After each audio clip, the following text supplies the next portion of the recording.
Roy Suryo melaporkan 7 orang yang disebutnya sebagai pendukung Joko Widodo ke Polda Metro Jaya. Ketujuh orang tersebut dilaporkan atas dugaan tentang pencemaran nama baik dan fitnah. Mereka diduga memfitnah Roy Suryo terkait kepemilikan ijazah palsu dan terlibat kasus proyek Hambalang. Roy Suryo telah melampirkan beragam alat bukti, mulai dari tangkapan layar, tautan, dan transkrip pernyataan ketujuh orang itu kepada polisi. Saya datang ke SPKT, Sentra Pelayanan Kepolisian Terpadu, ya, untuk membuat atau membuka laporan polisi dan sudah keluar STTLB-nya _B _1 SPKT Polda Metro Jaya, laporan saya, ya. Saya dengan mohon maaf harus saya tutup beberapa yang sifatnya krusial. Bukan apa-apa karena saya menghormati privasi saja. Dan saya telah melaporkan 7 orang. 7 orang itu ada rincinya, tapi yang dalam laporan ini memang disebut dan kawan-kawan. Ya, tapi dan kawan-kawannya pihak penyidik sudah mendapatkan karena kami sudah menyerahkan laporan berupa detail intinya seperti ini, lengkap dengan ada penjelasan di dalamnya tentang orang-orangnya, tentang buktinya, screen capture-nya, link-nya, bahkan juga transkripnya. Sudah kita berikan semuanya. Petunjuk dan buktinya ada. Jadi kenapa kita melaporkan pasal 433 ayat 2 dan 434 ayat 1? Dalam laporan ini, para terlapor dibagi menjadi 2 klaster. Klaster pertama dilaporkan atas pencemaran nama baik, sementara klaster kedua dilaporkan atas fitnah keterlibatan Roy Suryo di kasus korupsi Hambalang. Dari Jakarta, Amrina Rida, Muhammad Zulkarnain, iNews melaporkan.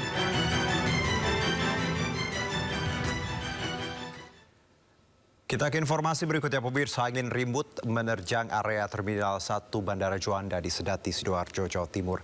Meski hanya berlangsung singkat, angin ribut telah merusak fasilitas bandara dan menumbangkan sejumlah pohon.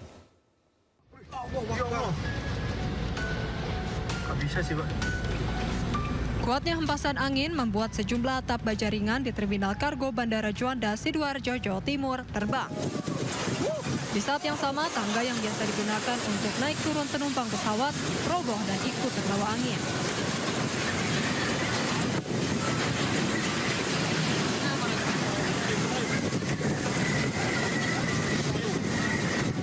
Selain di apron, sejumlah pohon yang ada di kawasan parkir Terminal 1 juga tumbang dan menimpa sejumlah kendaraan. Bangunan pos parkir juga tak luput dari terjangan angin. Hingga Kamis petang, upaya pembersihan dan pendataan terus dilakukan petugas di lapangan. Kurang lebih 5 menit, spontanitas kurang lebih 5 menit. 5 menit itu yang saya dapat, anginnya kurang lebih 5 menitan. Terus langsung porak-poranda. Pohon tumbang porak-poranda. Terkait insiden ini, pihak Angkasa Pura I Juanda menginformasikan ada 3 penerbangan yang dialihkan ke Bandara Ahmad Yani Semarang. Dari Sidoarjo, Jawa Timur, Pramono Putra, iNews melaporkan. Sementara itu, banjir bandang menerjang sejumlah wilayah di Maluku Utara. Halmahera Barat menjadi wilayah terdampak paling parah. 178 rumah di 3 kecamatan rusak.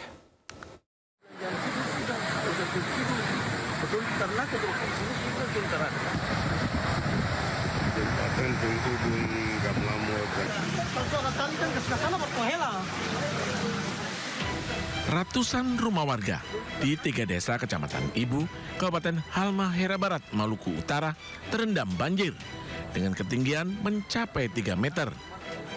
Hujan deras yang terjadi selama kurang lebih 16 jam sejak hari Selasa petang membuat air sungai meluap. Banjir juga memutus akses menuju sejumlah desa. Gubernur Maluku Utara, Sherly Juanda, langsung menggelar rapat penanganan banjir bandang.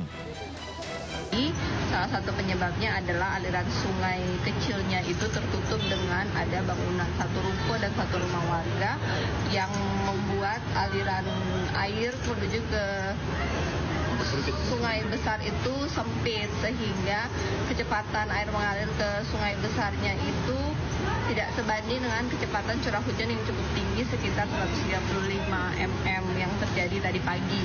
Itulah yang menyebabkan banjir. Kondisi terbaru adalah banjirnya sudah surut, tetapi banyak rumah warga yang terdampak sedang diidentifikasi. BPBD mencatat di Halmahera Barat 178 rumah di 3 kecamatan rusak. Hingga kini, meski banjir sudah mulai surut, namun warga masih mengungsi di sejumlah titik. Tim Liputan iNews melaporkan. 2 tersangka kasus tudingan ijazah palsu Presiden ke-7 Joko Widodo, Egy Sujana dan Damai Hari Lubis mengunjungi rumah Jokowi di Jalan Kutai Utara 1, Sumber, Banjarsari, Solo. Kediaman Presiden ke-7 Joko Widodo mendadak sepi dari warga yang biasanya ramai berfoto bersama. Awak media yang biasa meliput pun tak diperkenankan masuk ke area kediaman Jokowi dan hanya diperkenankan memantau dari jalan raya. Kepastian kabar kedatangan 2 tersangka ke kediaman Jokowi dibenarkan Ajudan Jokowi Kompol Syarif Muhammad Fitriansyah. Ia membenarkan Egy Sujana dan Damai Lubis mendatangi kediaman Jokowi didampingi kuasa hukum Eli Danetti. Meski demikian, Syarif enggan berkomentar terkait pertemuan antara 2 tersangka tersebut bersama Jokowi. Menurutnya pertemuan dilakukan secara tertutup.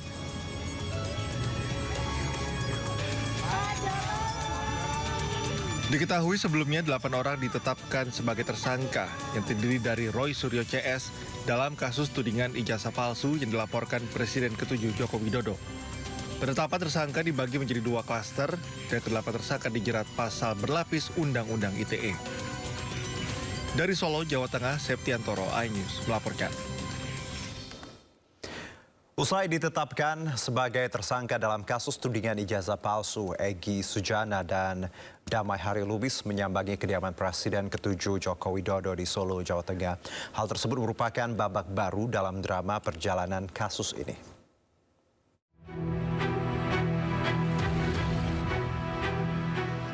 Nama Egy Sujana dan Damai Hari Lubis kembali menjadi sorotan. Usai keduanya diketahui menyambangi kediaman Presiden ke-7 Joko Widodo di tengah status keduanya sebagai tersangka kasus tudingan ijazah palsu Jokowi. Egy Sujana dan Damai Hari Lubis merupakan 2 dari 8 tersangka yang tergabung dalam klaster pertama penyidikan kasus ini.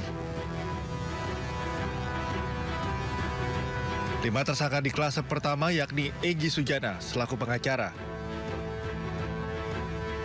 serta 4 aktivis yakni Kurnia Trirohyani,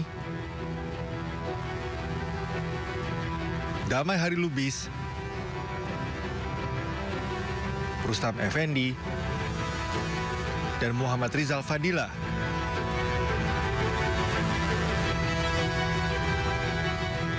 Para tersangka dijerat pasal berlapis dengan ancaman penjara 6 tahun atau denda 1 miliar rupiah. Sedangkan di klaster kedua terdapat 3 tersangka, yakni Roy Suryo, ahli telematika dan mantan Menpora, Rismon Hasiholan Sianipar, ahli digital forensik, dan Dr. Tifauzia Tiasuma, dokter sekaligus aktivis. Ketiga tersangka dijerat pasal berlapis dengan ancaman penjara 6 tahun atau denda 1 miliar rupiah. Sebelumnya, Jokowi melaporkan sejumlah nama atas pencemaran nama baik buntut tudingan ijazah palsu. Dalam laporan tersebut ada 12 nama yang dilaporkan. Kasus ini mencuat setelah Roy Suryo bersama beberapa pihak menggugat keaslian ijazah sarjana Jokowi dari Fakultas Kehutanan Universitas Gadjah Mada. Tim Liputan iNews melaporkan. Sebelumnya Roy Suryo melaporkan 7 orang yang disebutnya sebagai pendukung Jokowi ke Polda Metro Jaya. Mereka dilaporkan karena diduga memfitnah Roy soal ijazah palsu dan korupsi proyek Hambalang.